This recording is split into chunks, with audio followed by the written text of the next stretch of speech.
శ్రీ గణేశాయ నమః. శ్రీ గురు దత్తాత్రేయ నమః. ఈ వీడియోలో మనం ఈ రోజున నవంబర్ మాసంలో వృశ్చిక రాశి వారి గణన వేసుకుందాం. విశాఖ 4వ పాదం, అలాగే అనురాధ 1, 2, 3, 4 పాదాలు, జ్యేష్ఠ 1, 2, 3 పాదాలు వృశ్చిక రాశిలోకి వస్తాయమ్మా. ఈ రాశి ఉన్నటువంటి వారికి కొన్ని పరిస్థితులు ఈ మాసంలో అనుకూలంగా ఉంటాయి, కొన్ని పరిస్థితులు ప్రతికూలంగా ఉంటాయి. అయినా కంగారు పడాల్సిన పని అయితే లేదు. మీ పని మీరు చేసుకెళ్ళిపోండి, మీ పని మీరు చేసుకుని వెళ్ళిపోండి. అయితే ఆర్థికంగా పర్వాలేదు, సమయానికి ధనం చేతికి అందుతుంది. కానీ అనవసర ఖర్చులు, అధిక ఖర్చులు ఉంటాయి. శుభమూలక ధనమే అవుతుంది. కానీ పెట్టుబడి పెట్టేటప్పుడు జాగ్రత్త. ఎందులోన్నా అమౌంట్ ఇన్వెస్ట్ చేసేటప్పుడు, పెద్ద అమౌంట్ ఇన్వెస్ట్ చేసేటప్పుడు ఆలోచించండి. లేదా అనుభవజ్ఞుల సలహా తీసుకోండి అమ్మా, అనుభవ సలహా తీసుకోండి. ఇక కుటుంబ పరంగా బాగుంది, మీ సంతాన పరంగా బాగుంది. భార్యాభర్తల మధ్య అప్పుడప్పుడు చిన్న చిన్న తగాదాలు వస్తాయి. దయచేసి అర్థం చేసుకోండి, వాదోపవాదాలకు దిగవద్దు, ఆ చిన్నదాన్ని పెద్ద చేసుకోవద్దు, గమనించండి. ఇక బంధుమిత్రుల యొక్క సహాయ సహకారాలు మీకు ఈ మాసంలో ఉంటాయి. కానీ రక్త సంబంధికులతో జాగ్రత్తగా ఉండమ్మా, వాదోపవాదాలకు దిగవద్దు. ఇక ప్రయాణ విషయంలో జాగ్రత్త.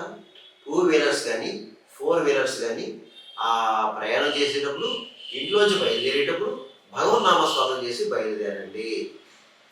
ఇక వృత్తిపరంగా బాగుంది. ఎవరు ఏ వృత్తిలో ఉన్నా సరే ఆ వృత్తిలో రాణింపు ఉంటుంది. మీకు గౌరవ పురస్కారాలు లభిస్తాయి. అయితే మీకు ఈ మాసం కొన్ని బాధ్యతలు చేపడతారు, పదవులు స్వీకరిస్తారు. అలాగే కొంతమంది పెద్ద పెద్ద అధికారులు కలుసుకుంటారు, మీ వ్యవహారాలు చక్కబెట్టుకుంటారు.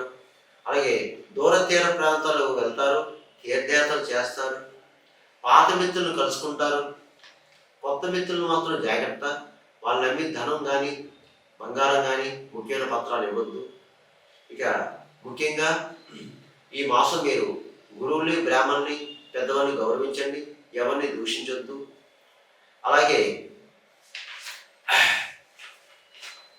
శత్రువులు, మీకు తెలియని శత్రువు ఉంటారు, జాగ్రత్త. శత్రు బలం పెరుగుతుంది, మీరు జాగ్రత్తగా ఉండండి. కొన్ని సందర్భాల్లో ప్రయత్నాలు ఫలించవు. అంటే మీరు ఏదో ప్రయత్నం చేస్తారు, కానీ ఆ ప్రయత్నాలు సక్సెస్ అవ్వవు. అయినంత మాత్రాన మీరు నీలా పడిపోకూడదు, ధైర్యంగా అడుగు ముందుకు వేయాలి. ఎందుకంటే పరిస్థితులు మనకి అన్నీ అనుకూలంగా ఉండవు కొన్ని సందర్భంలో. అప్పుడే మనం ధైర్యంగా ఉండి ఆ సమస్యని అధిగమించాలి. ఆ పరిస్థితిని అధిగమించి మనం ఎదుర్కొని విజయం సాధించాలి. ఇక ఆత్మవిశ్వాసంతో ఉండాలి. ఆత్మవిశ్వాసం మిమ్మల్ని ముందుకు నడిపిస్తుంది. ఏదైనా సరే మీరు కష్టపడితే చాలా అద్భుతమైన విజయం చూస్తారు. ఇక ఏదైనా సరే అన్ని రంగాల వరకు బాగుంది, కంగారు పడాల్సిన పని అయితే లేదు. ఇక చదువురీత్యా, ఉద్యోగరీత్యా ఇతర దేశం వెళ్ళేవారు ప్రయత్నం చేసుకోండి, మీ ప్రయత్నాలు సఫలీకృతం అవుతాయి. అలాగే ఇతర దేశంలో ఉన్నవారి కూడా మీకు బాగుంది, చాలా చక్కగా ఉంది. ఇక మీరు ఈ రియల్ ఎస్టేట్ వారికి ఎవరైతే ఉన్నారో కాస్త కష్టపడాలి, శ్రమ పడాలి. అలాగే మోటార్ ఫీల్డ్ వారు కూడా శ్రమ పడాలి ఈ మాసం. మీరు ప్రైవేట్ కాంట్రాక్ట్స్ ఎవరైతే ఉన్నారో మీకు ఒక్కొక్క సందర్భంలో కాంట్రాక్ట్ చేతికి వచ్చి వెనక్కి వెళ్ళిపోతుంటాయి, గమనించండి అది. ఇక రాజకీయ నాయకులు జాగ్రత్తగా ఉండాలండి. ధనం మధ్యలో ఖర్చు అవుతుంది. అలాగే శత్రువులు ఉంటారు మీకు, తస్మాత్ జాగ్రత్త. ఆరోగ్య విషయంలో జాగ్రత్త. ఈ ఒక్క మాసం జాగ్రత్తగా ఉండండి, ఎవరిని గుడ్డిగా నమ్మకండి. ఇక సినిమా, టీవీ, కళారంగంలో ఎవరైతే ఉన్నారో మీకు ఒక్కొక్క సందర్భంలో అవకాశాలు వచ్చినట్టు వచ్చి చేదారిపోతాయి. కానీ మళ్ళా ప్రయత్నం చేయండి, అవకాశాలు వస్తాయి. ఇక అన్ని రకాల వ్యాపారస్తులకి బాగుంది. జాయింట్ వ్యాపారం పెట్టవద్దు ఈ మాసం. మీరు మీ వ్యాపారం మీరు చేసుకునేసుకోండి. ఇక ప్రభుత్వ పరంగా, ప్రైవేట్ పరంగా ఉద్యోగస్తులకి మిశ్రమ ఫలాలు గోచరిస్తున్నాయి. కొన్ని సందర్భంలో పై అధికారితో మాట పడవలసిన పరిస్థితి కనిపిస్తుంది. కానీ మీరు జాగ్రత్తగా ఉండాలి, ఓర్పుతో ఉండాలి, నేర్పుతో ఉండాలి. ఎందుకంటే జీవన విధానం పాడు చేసుకోకూడదమ్మా, జాగ్రత్తగా ఉండండి. ఇకపోతే చదువుకునే విద్యార్థులకు చదువు మీద శ్రద్ధ తగ్గుతుంది ఈ మాసం. మీకు శ్రద్ధ తగ్గకుండా చదువుపైన శ్రద్ధ వహించి చక్కగా చదవండి. ఇక వివాహం అమ్మాయిల అబ్బాయిలు కొంచెం గట్టిగా ప్రయత్నం చేయండి, మీకు వివాహ ప్రయత్నాలు మీకు బాగుంటాయి. ఇక ఈ రాశివారు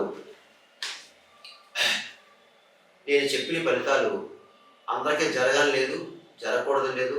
కొంతమంది జరగచ్చు, కొంతమంది జరగకపోవచ్చు.